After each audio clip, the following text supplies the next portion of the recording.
Greetings, all of my shifter friends, and hello, my shaman enemies. Hey everyone, I just am on here to do a re-upload of Chapter 1 of Garden of Lies because the audio in the first one was really bad. I was sorting out a technology issue back then because I was still kind of hitting the groove on some things where YouTube is concerned. And this is just a re-upload of Chapter 1, so if you've already seen it, feel free to skip this one. Regular chapter update coming on time Wednesday next week. If you haven't seen Chapter 1, hey, you're at the better video. Welcome aboard. Happy to have you. So, I'm going to just get into Chapter 1, and then at the end of reading the chapter, there will be some announcements, housekeeping, that kind of stuff. The Garden of Lies. Chapter 1. What's the occasion? I trudge through the snow. The wind's chill bites at my skin. My short legs only barely keep my waist above the surface. Where did Mother and Father go? I just saw them come this way. I can't have lost them so quickly. The snow blows into my face, blinding me. Their scent is nowhere to be found. Their tracks have disappeared. Mom! Dad! Where are you? I shout into the wind, the shouting muffled by the snow hanging in the air. I press on. I won't let them leave me again. I'll find them this time. Their tracks have to be around here somewhere. I just have to find one, and I can pick up the trail. Dad leaves such heavy tracks.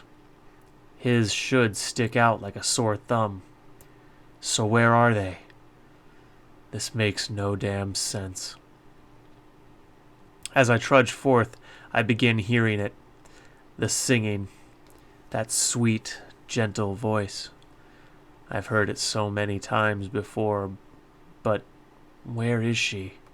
Who is she? I've never heard this song anywhere else.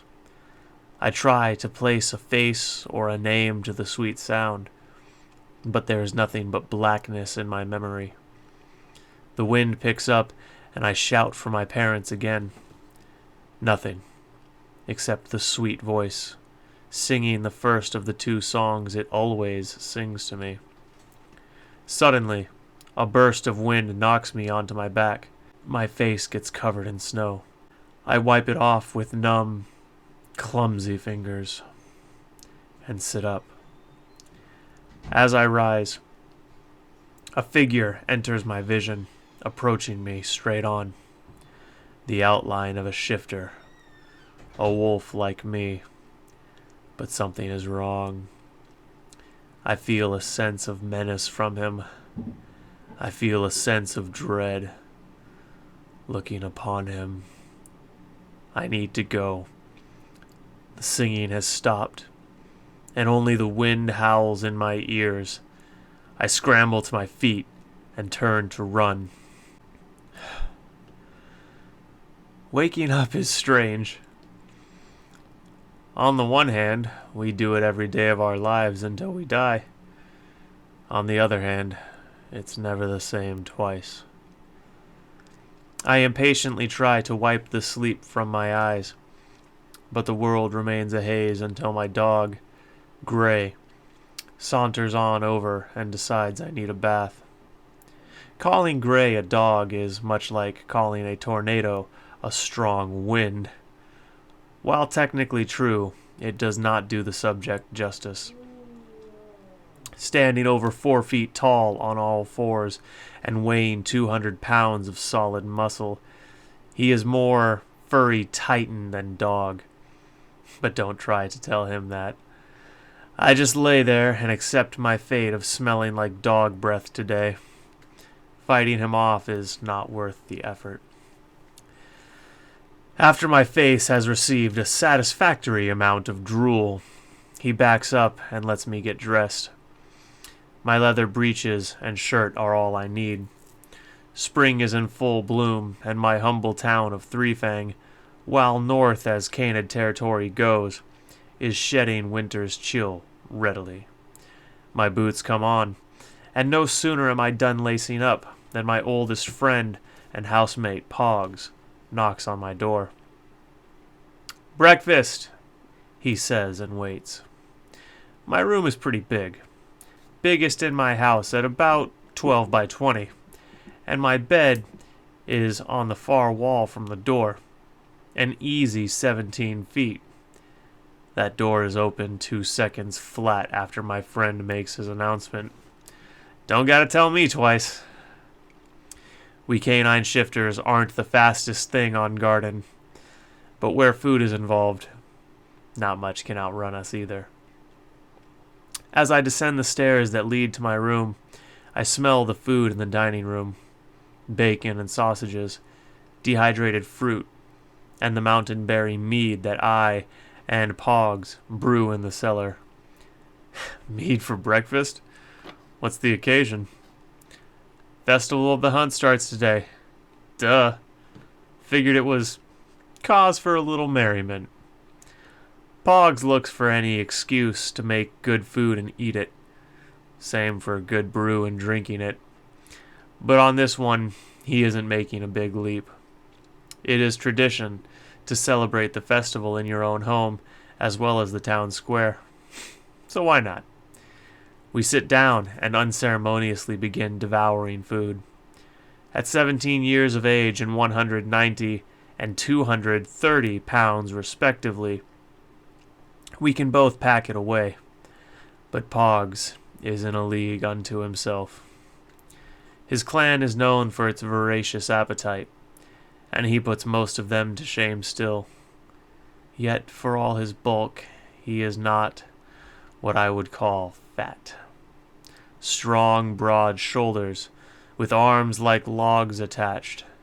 His clan, the Phage, are known for that too. So, Dolge Thorn, leader of the third pack of his year, what's your strategy for the hunt? Pogs asks me in his best impersonation of the village elder. Stifling a chuckle, I contemplate that momentarily to order my thoughts. I've been thinking I should break our group into two. Claspin, Murday, and Steerguild, then you and me. Those three all have good synergy, but they don't have the grit to take down the Carapain. That's our game. We can leave the small point tally to them while we go for the trump card. In the Festival of the Hunt, the major packs of training warriors compete by hunting down game and seeing who manages the biggest haul. First place comes with a few notable honors, chiefly a prize that changes year to year, and having our names forever recorded in a song of hunting, as old and new songs are sung every year at the festival. Saying they have good synergy is a bit of a stretch, Dolge. They've gotten better. This won't be another truffle hunt. My friend eyes me skeptically. You're alpha. I defer to you. I scoff. Pogs always says that when he disagrees but doesn't feel like arguing. As food disappears and scraps somehow manage to end up in Gray's mouth, we briefly converse over the details of the festival and the finer points of our plan. Then we depart for the town's main square. My family forge is located about 5 miles outside of town proper. I like it out here. It's serene, but it does mean any business at all takes a long walk. Three Fang is one of the biggest towns in canine territory. Around 20,000 shifters call it home. Throw in a few humans and a shaman here and there, and it's also one of the more diverse towns. The majority of the human population is enslaved by right of the canine nation. They are our labor, our arrow fodder, and in times of famine, Some shifters even consider them emergency rations.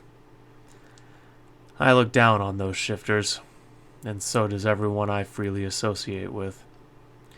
Way I see it, anything even remotely sapient is a sovereign entity, but that sentiment, while growing, is sadly still the minority. Shaman are the ruling class of the great shifter nations. While every shifter town or city has a council of shifters who run the day-to-day, the elder shaman assigned to that town has the executive say in everything. And no one remembers, and no histories ever mention anything else.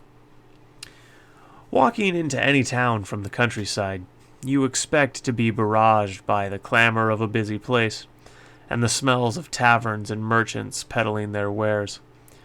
This time of year is a whole other matter. You can feel the vibrations in the air from the music a mile out, and the smell of food and drink long before that. The road is packed with citizens heading into town for the festivities. I find myself picking up my gait once the smell of the festival is strong in my nostrils, and at a mild jog, the whole trip takes us about 20 minutes. I turn my head to Pogs. Round up the boys and meet in the square? Sounds like a plan. I'll get Myrrh. With our simple exchanges end, we part ways. Steer and Class's place are near the square, so it makes sense for one person to grab them, while Myrrh's place is out of the way. Between the longer trip for Pogs and the getting 2 people for me, the job averages out to a similar errand time. Good thing, too. Elder will be announcing the rules of this year's hunt soon. While the hunt has some universal rules year to year, you know, the basics. No killing the competition, only game killed that day counts, etc., etc. Sometimes special rules are used to liven things up, and more importantly, test the warriors participating. Performance in the festival is one of the major metrics by which the elder judges who is fit to go to the trial of war. A large tournament held in the shaman capital among shifters from all the nations for the honor of joining the most elite force on Garden, the Shaman Guard. Winding through crowds has always been something I had a knack for. I guess it developed from getting chased out of town a lot as a kid. I was not popular. Getting to Stir and Class's place does not take me any longer than if the square was only half full instead of packed. Not to brag, but seriously, I am good at weaving through crowds. Knocking on Stir's door tends to always be an anxious gamble. If he answers, it's all dandy, and we are on our way. If his mom answers, it's 20 questions and 20 more offers to come in for tea or some other treat. Now don't get me wrong. I love free food like I love breathing, but his mom is just a lot to handle. So full of life and energy. And some days you just do not have the time to politely deflect all of it. Lady Luck is on my side. Steergild answers the door and rushes out quickly, repeating, "Go, go, go! She's baking!" He slams the door behind him, and we rush into the crowd to disappear. Moments later, we hear his mom calling out to us. Then, shortly after, a resigned sigh, and she goes back inside to her project. Me and Stir share a laugh and embrace as friends and packmates do. I make a show of inhaling, nostrils shrinking as they are pulled by my breath. It may have been worth it to stay. Your mom's chocolate mousse is the stuff of legend. He shrugs. Not the same if you get it all the time, boss. Now to get Cowardly Claspin'. An unfortunate moniker that has stuck with him from the early days of training, back when he still was. As part of early training, The kids of selection age fight to knockout for the purpose of establishing pack hierarchy. The top 3 are then given selection of the remaining kids, given selection rights according to how you placed. I was 3rd, meaning only 2 people beat me. Amnis lupine, a beauty with red hair, a left eye of deep emerald green, and a right eye of dark sapphire blue, and Aryan anathema, a painfully arrogant boy of dark hair and eyes, with a pale complexion and attractive features that hide the disgusting soul he owns. Can you tell I don't like him much? Both of them are of Cainid nobility. So as kids, Amnis thought that meant they were going to be friends. She learned differently the hard way. Story for another time, that one. Anyways, to get back to Claspin's nickname, he surrendered his fight without even trying. Elder Engiel assigned him to my group. Apparently, I was best suited to helping him grow a spine, in Elder's eyes. Guess he was right, because Claspin, or Class as his friends call him, is no longer the coward I was given charge of. Still too timid and cautious for my taste, though. Class lives a few streets down. Three Fang is built around the central square, a large circular bazaar where you can find anything, even illegal goods if you know what stalls to go to and what to say. Being built around a circle meant the entire town was, well, circular for the most part. At bird's eye, it's a giant dot to hear the avians tell it. So, as you move away from the square, the streets had a bigger circumference. The biggest street on the outskirts of town is a 12-mile circle. Of course, living here, I know all the back alleys and utility roads that cut through the lines of homes and buildings. Me and Stir are at Class's house in 5 minutes. I shout for Class as I bang on the door. He is taking his sweet time, likely hoping I would just give up and let him skip the hunt. Fat chance. He might be a scaredy cat, but he is part of the pack, damn it. I need him. And he's a friend. Can't leave him behind. I bang again. On the 3rd repetition, the door creaks inward as my fist strikes. Class is visible in the crack. I was hoping you would give up on me. Don't suppose you're here to say I'm not needed. The hope in his voice at the end of the sentence pisses me off. My hand shoots up to his ear and grabs on like a vice. I begin dragging him out the door. Ow! Ow! Ow! Okay! I get it! Jeez!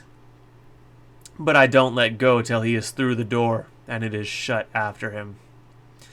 Pogs should have Myrrh by now.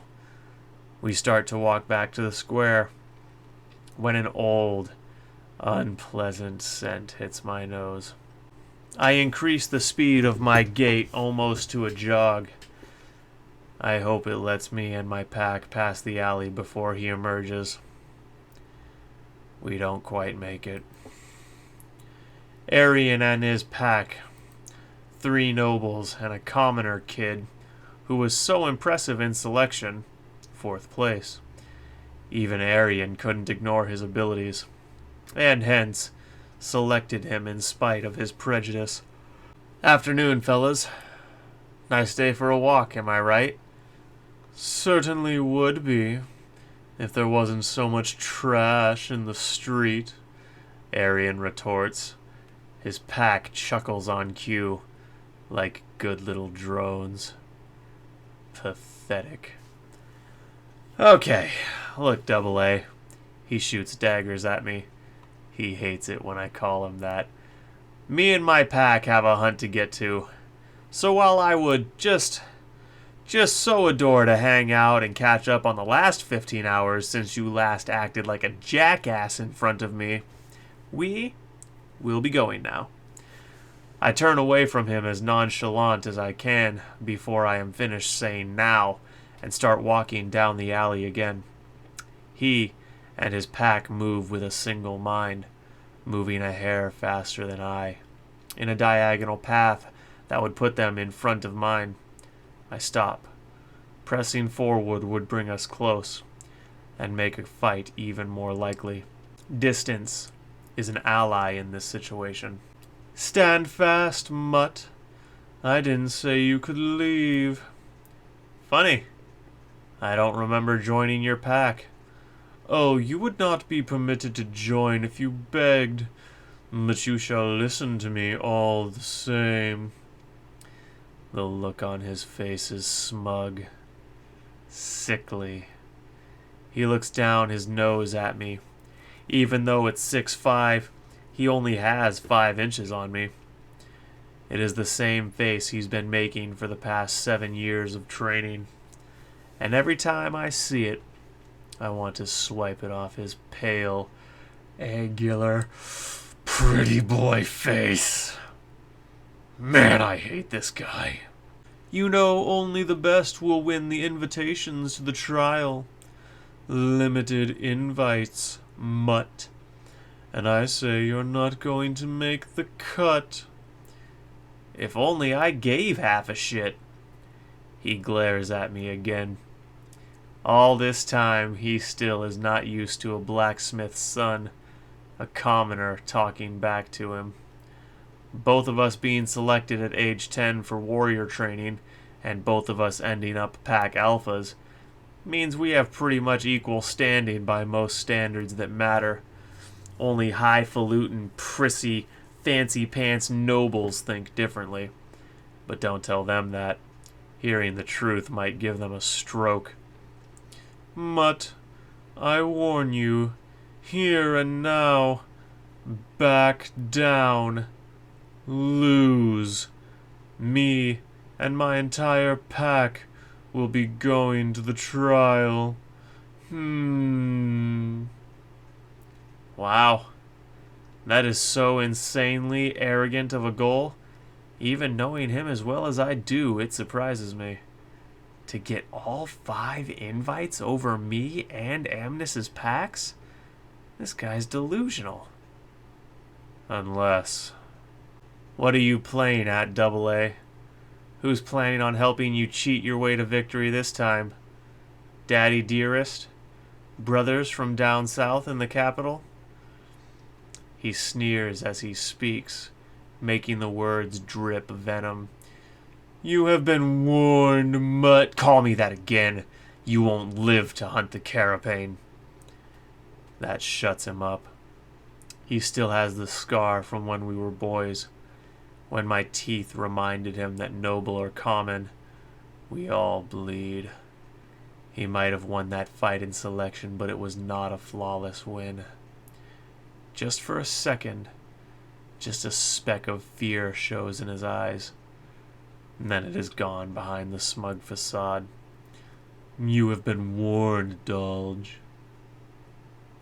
He and his pack move in unison again, walking out of the alley towards the square. Pogs picks now to show up, making my pack whole. Well, Dodge, you always did have a way with people, my friend says, chuckling as he approaches me and comes to stand at my side. Our shoulders even, we trade a glance and a smirk. My pack breathes out the tension of the encounter, and we proceed to the square. As I enter the big circular bazaar that our town calls the square, and before you ask, no, I don't know why. No longer on a mission to gather my compatriots, I notice just how vibrant and alive the square has become. Merchant stalls inundated with customers. The town guard is a little more numerous, and every family who has a son or daughter in the hunt is here. Even Stir's mom has wrapped up her baking and is now browsing stalls, doubtlessly seeking more ingredients. Does the woman do anything other than bake and cook? I check the position of the sun. Circle up, I call, and my friends huddle around me to hear their alpha speak. Elder Engiel will be announcing rules and conducting the opening rites soon. We have about 20-30 minutes tops. Put something light in your bellies, and drink plenty of water. Myrrh winks and does the air quote thing he so loves doing. I mean it. Water, Myrday. I swear on the Creator God, you get drunk, you sign yourself up to be Carapain bait. Carapain is herbivorous, boss. Not all bait is meant to be eaten. He loses a shade of color or two. I go over the actual plan for the hunt. I make sure to inform them I suspect cheating from Arian. They collectively nod or roll their eyes. What else is new? I'm sure they are thinking. Be at the central fountain in 20. Scatter. With that, Myrday, Steergild, and Claspin disperse into the crowd to eat and get last-minute supplies for the hunt. You wouldn't actually make him attack a calf, would you? Pogs refers to my bait threat. Only if I had to. I walk to the nearest stall and fish a few coins from my pocket. Enough for some skewers for me and Pogs. Nothing much to do besides wait. Pogs and I have no families to visit, no good friends outside the pack to greet, so I walk to the fountain to wait. Upon breaking through a wall of bodies, I am greeted with a pleasant, slightly intimidating sight. Amnes, standing only a hair beneath my own tall frame. She is the second pack alpha, a vision with wine-red hair, a left eye of emerald green, and a right eye of sapphire blue. Her face was sculpted in a dream, cheekbones at just the right height, big beautiful eyes that smile along with her full pink lips, and a jawline somehow strong and feminine simultaneously, without detracting from either. Her body is much the same. Strong, shapely legs supporting full hips, the chiseled core and upper body of a warrior, while keeping enough body fat to preserve her exquisite chest and bottom. In other words, she's a goddess amongst men. She is the only girl to have ever bested me in a fight. Her skill with a blade and flaming battle poi make her look like she's dancing instead of fighting. My style is more overwhelming power and ferocity. Dirty Dolge, what brings you to my fountain? Here to wash up? She smiles and makes a show of picking non-existent dirt from her teeth. Someday I will make you forget that nickname, Pointy Ears. Oh yeah, I forgot to mention. She has pointy ears. Runs in her family, the lupines. She smiles brighter and extends her hand. I grasp her forearm and her mine. I place my left hand on her shoulder, and she places hers atop my right. It wasn't at first, but for a long time now, we've had a friendly rivalry. Despite her noble birth, she is much like me. I wish I had managed to beat her in selection. Having her in my pack would have been a riot and a half. Her face grows serious suddenly. You know Arian is up to something, yes? No, not Arian. Why, I never would have guessed. Imagine my shock! I mock in my most belligerently sarcastic voice. She laughs and rolls her eyes, her entrancing eyes. But it is a short-lived thing. She releases my hand. I'm serious, Dolge. It's subtle, but there's been something off about him the past few days in training. Hadn't you noticed? I had, actually. But truth be told, I kind of dismissed it. Chalked it up to pre-festival stress. More or less. What do you make of it? Not sure. Yet. Myrrh, Class, and Stir join us now. Myrrh's breath smells heavily of mint he's chewing. trying to cover up the mead he had with his meal, no doubt. But his eyes are alert and focused. I will wait till after the hunt to smack him upside the head. Right now, I have to keep morale high. Discipline is vital. Time and place, more so. In the main road at the northmost end of the square, a large stage that is put up every year for the festival begins to fill with the opening ceremony's dignitaries and necessary items.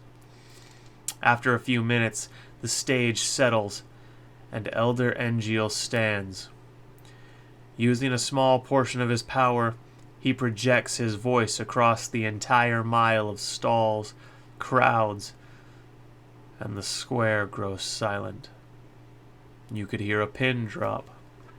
Not a sound is to be heard, but for those made by the gentle breeze and Elder's booming voice. Welcome, shaman, shifters, and free humans. It is my pleasure to formally begin this year's Festival of the Hunt. The crowd cheers, clapping, shouting. It's so loud it could compete with Elder on volume. Because it's all around me, it begins to hurt my ears. Us canines have good ears. Good noses, too. I wound up with more of the former, less of the latter. I blame all the dirt and soot from the forge. Still, I can smell blood a mile off if the wind is right. We are honored today, as we are every day, to live in the glory given us by the Creator God. His power reaches you now through my voice. Can you feel it? In the boom! On that last word, his voice cracks like thunder. Vibrations rip the air asunder. Those closest to the stage cover their ears in pain, but those further off laugh in giddy joy and excitement, and cheering starts again. Elder laughs with the crowd. He is one of the good shamans, one of those that truly care for the citizens in his care. I've heard stories from villages that are not so lucky. He speaks again, quieting down to give people's ears a break. My friends, citizens and wards, the High Council has been analyzing the festival for many years now. They have come to a conclusion that a single day is insufficient to show a hunter's spirit.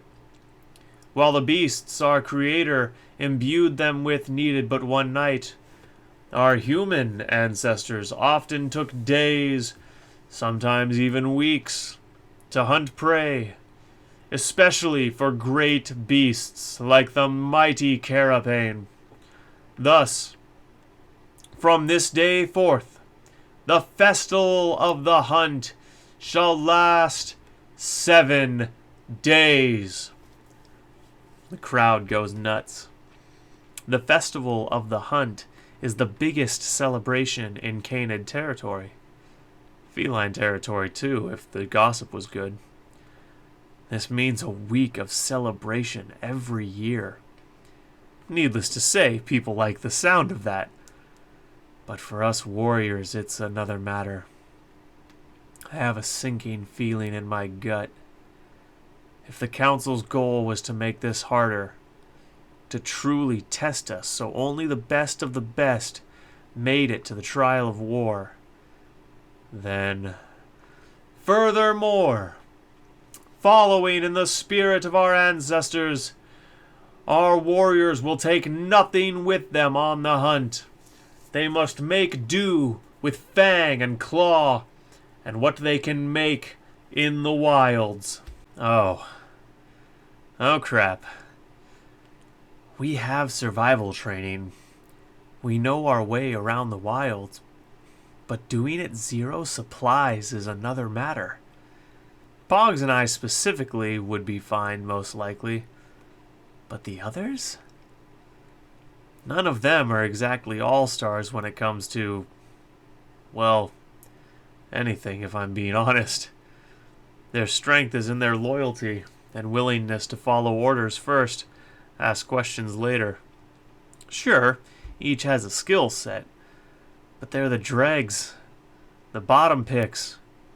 We all know it. I value them anyways, and they know it. Okay, time to adjust on the fly. Plan, dispense orders, execute.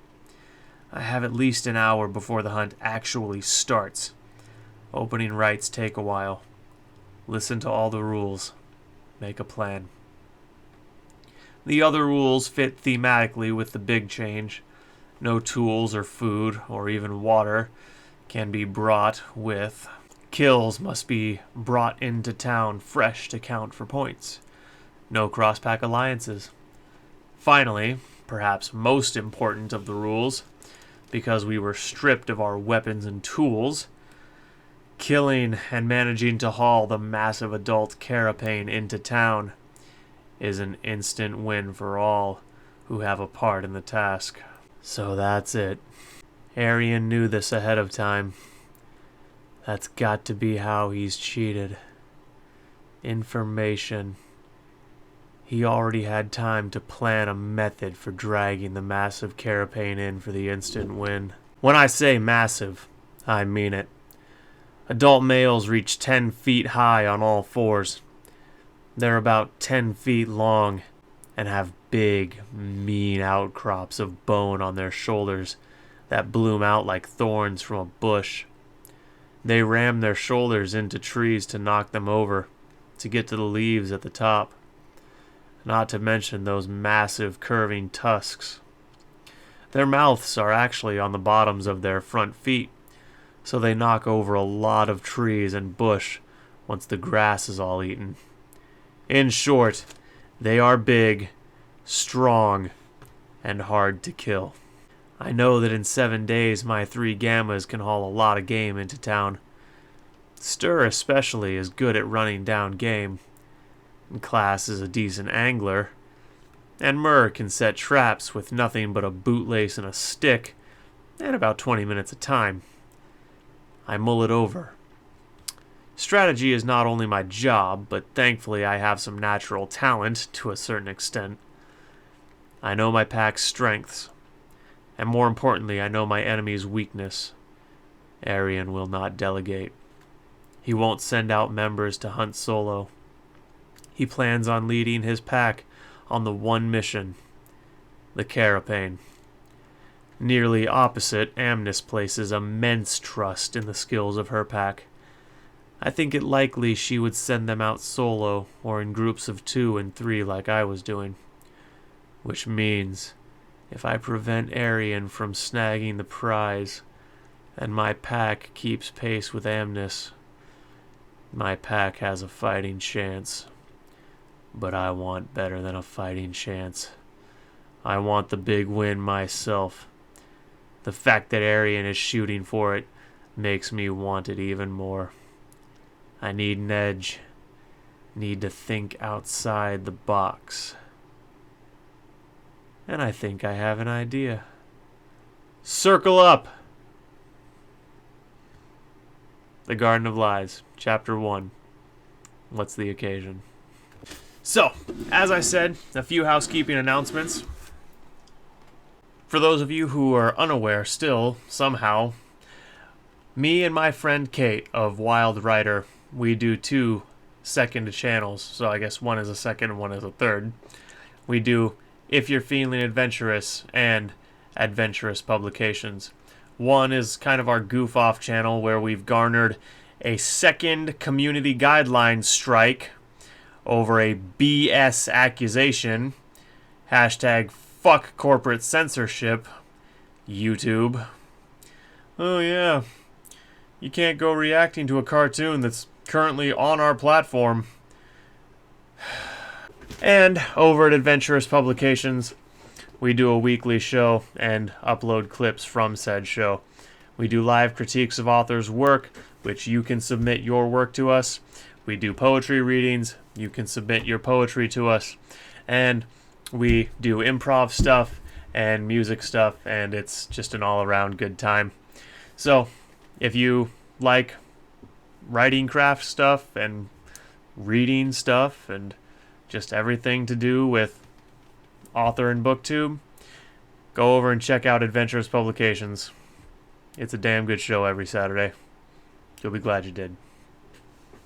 Furthermore, if you haven't yet, why haven't you grabbed yourself a piece of canceled merch from our Adventurous Publications if you're feeling adventurous Teespring store, or directly from our website, because my friend Caitlin has been working tirelessly to get all that stuff nice and integrated and fancy and all seamless, because she's a diligent worker and, frankly, a better business partner than I am.